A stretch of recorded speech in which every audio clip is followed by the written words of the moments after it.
in this screencast, we're going to talk a little bit about language and language background. So it's important to remember that language, whatever language we're talking about, is a complex system and that can be broken down into subsystems. And linguists have created these subsystems so that we can analyze any language in the world using the same framework. And also it's important to remember that language varies, not just over time, but also within different speech communities at the same time.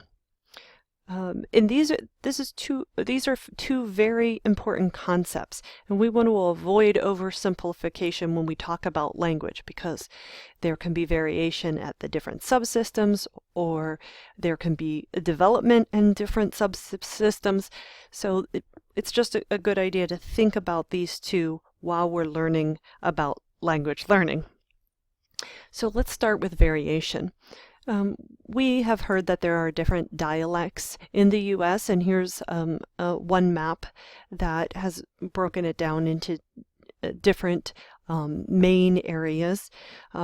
This next map has color, and it breaks down it into even some smaller areas. But I think maybe this one might be the best because it shows small and big areas within language areas. So for my dialect, I grew up speaking Western Pennsylvania dialect, and you can see that that's outlined here. And I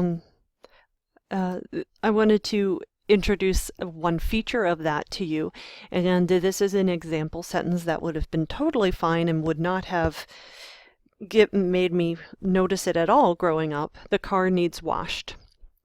So in standard American English, we might say the car needs to be washed, or that the car needs washing.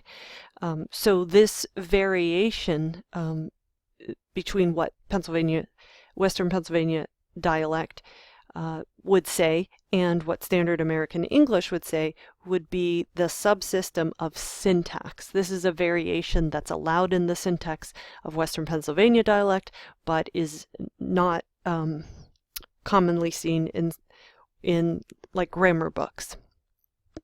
Another variation, we have words like nebby, which means interested in gossip-like information, and read up, which means to put items in place. It's not the same as clean. I feel very strongly about that.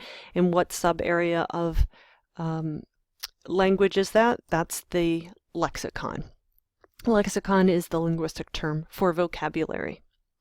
Okay, so let's just to recap some of the sub-areas. The main ones are phonology, which is the sound systems of a language or a dialect, morphology, syntax, semantics, and pragmatics. And I wanted to clarify some linguistic things, in particular tense and aspect, because this can be confusing. In English, we have a past tense, and we could see that with the consistent marker on the main verb, the ed marker. In spelling, it's spelled with an ed. The d or the t, it sounds like I walked to the park. But we also have irregulars, like I went to the park. So we have this past tense marker that's can be put on the verbs, a suffix. But we also have non-past, because I can say I walk to the park, or I often go to the park, or I may walk to the park. And you can see there's no morphology, there's no marker on the verb in those situations. Aspect is often conflated with tense in English, but that we have two aspects in English, like progressive, I am walking to the park, or past progressive, I was walking to the park. And we also have perfect aspect in English, and that has the form I have walked to the park, or I had walked to the park, the present perfect and the past perfect.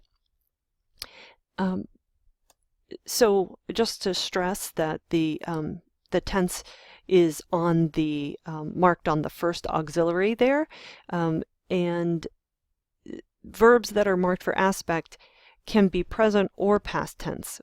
So just as a reminder, though oftentimes you'll see people talk about English tense and aspect combined, like for example with the label present progressive or past perfect, and they might not think about the part. So I just wanted to clarify that. So tense and aspect are different. You can see that the tense is a marker, a morphology, suffix on the verb or an irregular verb, and aspect is also includes an auxiliary and a marker and a suffix on the verb. Now, I wanted to explain that tense and aspect doesn't have to be used, doesn't have to be indicated with morphology. For instance, in American Sign Language, tense is more often related. It's not at all a marker on the verb. It's expressed with a lexical word like yesterday or last week or next week. And aspect in American Sign Language is expressed on the verb with the motion during the movement, repeated or continuous, which of these are, we don't have repeated or habitual aspect in English, but those are, it's a very complex aspect system in ASL. So I wanted to just give you a little example from a different language. Next, I want to talk about some field-specific abbreviations that we should be sure that we understand. L1 is used for a native language learned since birth. In monolingual societies, that's kind of easy to understand, but in bilingual societies, that's a little bit of a tricky thing to identify, especially if you learned a language as a child, but you don't use it anymore. Knowing what your L1 is might be kind of confusing, but generally speaking, it's the native language learned at birth. L2 in our field is used for any other additional language. Again, with a monolingual framework, having a second language, L2, is what was commonly referred to because being trilingual was less common, but we do use L2 for any additional language.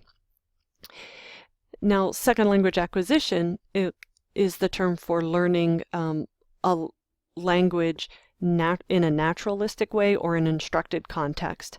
I personally prefer the term second language development because acquisition has a little bit of a connotation of acquired without effort, and that it also has this idea that it's finished and maybe we are always learning our second language or always learning, period.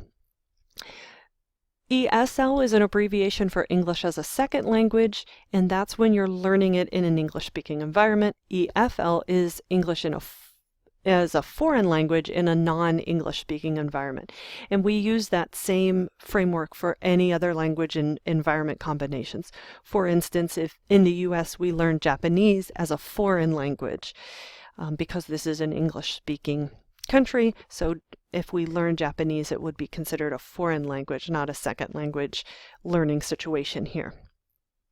So to summarize, we talked about the sub-areas of phonology, the sound system of the language, morphology, the prefixes and suffixes and other markers on the verb, syntax, how words are put together in phrases and how phrases are put together in sentences. Semantics is word meaning, which is actually more complicated, but for at this point we're just going to think about how the lexicon, the vocabulary, is part of semantics, and pragmatics is how we use the language. The one last point that we want to talk about is orthography. Orthography is the writing system, and we always have to remember that that's secondary to language. The writing system attempts to capture oral language, like the English alphabet attempts to capture the sounds of the English language, but we know that there's lots of mismatches because of language change. And in literate societies, the orthography, the written system, can interact with language learning in interesting ways. So that's something to keep in mind.